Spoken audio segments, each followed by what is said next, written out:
Good morning, everybody. I woke up this morning. It's May 27th, 2009, thinking about nuclear war. I've been thinking about this actually for 20 or, well, maybe for over 40 years. So I'm going to talk about nuclear war a little bit. I have a lot of thoughts on it. I remember it was 1960, and that was when the Cuban Missile Crisis was. I think it was 1960. And I remember my dad was digging a hole in the backyard, and I guess millions of Americans were very concerned about nuclear war, and many were prepared to dig a hole because there was a threat that Russians were going to launch a nuclear attack from Cuba, and I guess it was pretty close to that. So that was called the Cuban Missile Crisis, and that's historically, if you haven't ever studied that, that'd be a good thing to look at. And I also remember a long time ago in grade school, there would be these things where you'd get on your desk, and it was called duck and cover. You might have seen some of those videos. They're kind of funny to watch. But America's military and informed people have been concerned about nuclear war for a long time. Obviously, it hasn't happened ever on our soil, but there is a possibility, and there's proliferation of nuclear warheads, MIRVed warheads, and nuclear capability submarines all over the world. Also, you might have watched some of those specials with Carl Sagan talking about nuclear winter and the fact that if we had an all-out nuclear war, there'd be no life left on Earth. I personally don't buy that at all whatsoever.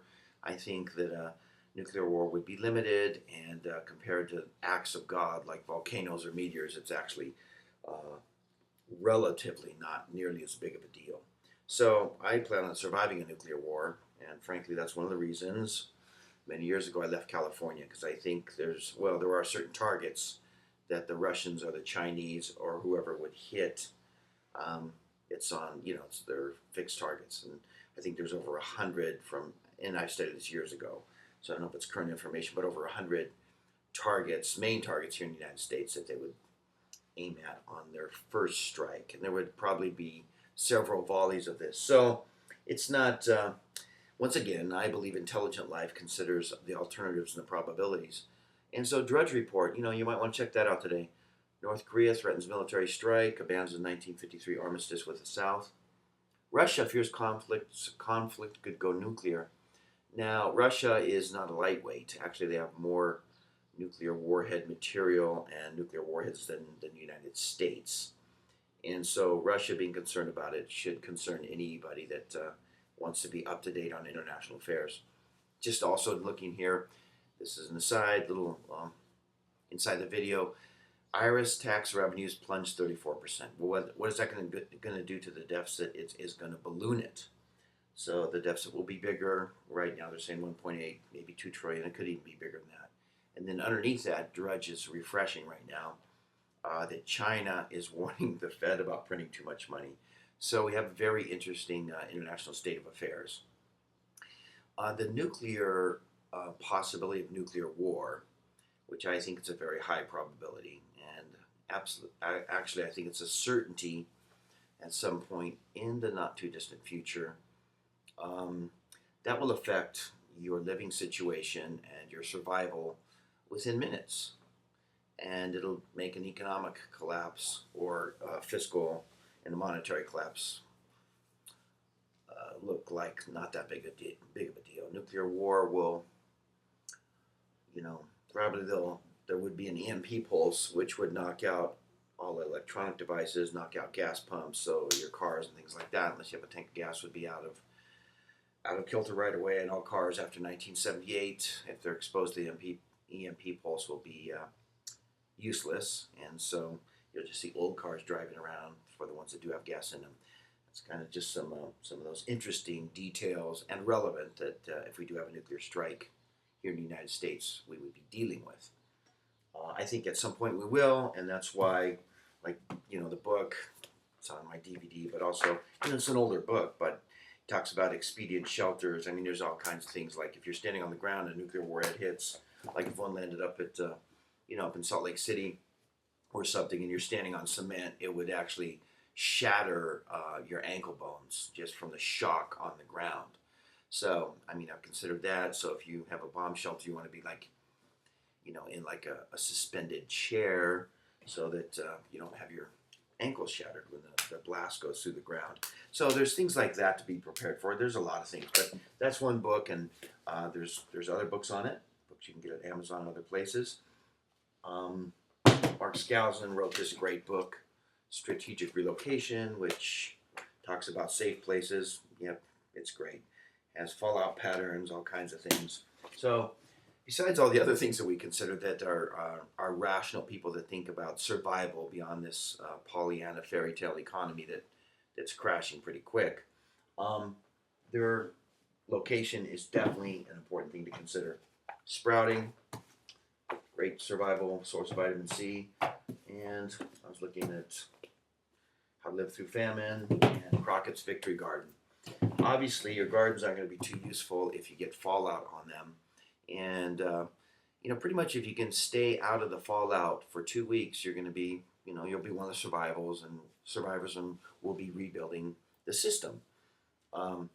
If you're close to the blast, then, it is useful to study that because you'll either be vaporized, but if you're in the ground or if you miss the blast, good chance you'll survive the war. So studying Hiroshima and Nagasaki can also be extremely useful.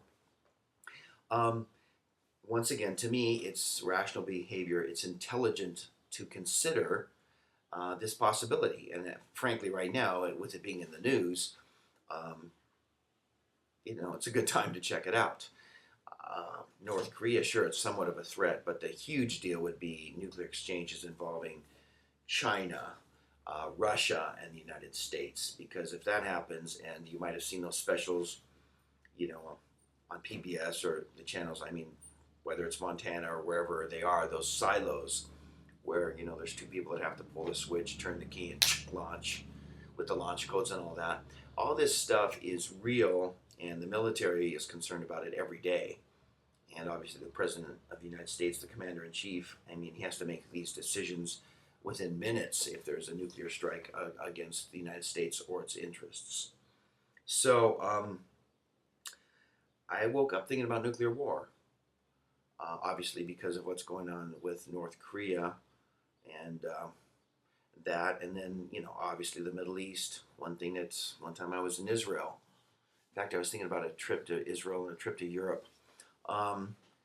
Israel, there in Jerusalem, there's the Dome of the Rock, and where Abraham almost sacrificed his son Isaac. It's a holy place to Christians, and I know these are classifications that include a lot of people and aren't necessarily accurate all the time, but Christians, Muslims, and Jews all consider the Dome of the Rock, or that rock where Abraham was about to sacrifice his son Isaac, which is still there, as a very sacred place. And so the intensity of the religious and political feelings over the Middle East, basically vindicate the Bible, talking about Armageddon and all these end of the world things. So I know there's people that discount it. They just don't want to deal with these things.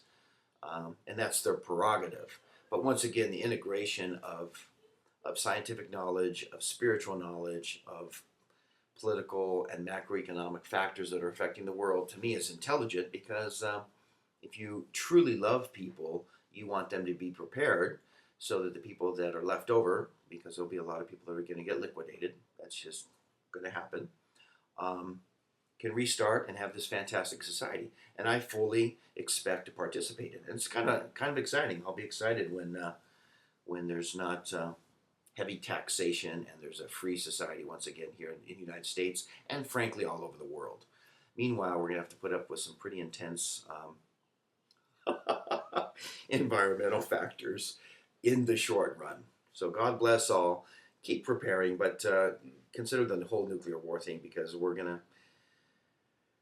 unfortunately, we're gonna be dealing with that in the future. Rock on. Take care. Ciao.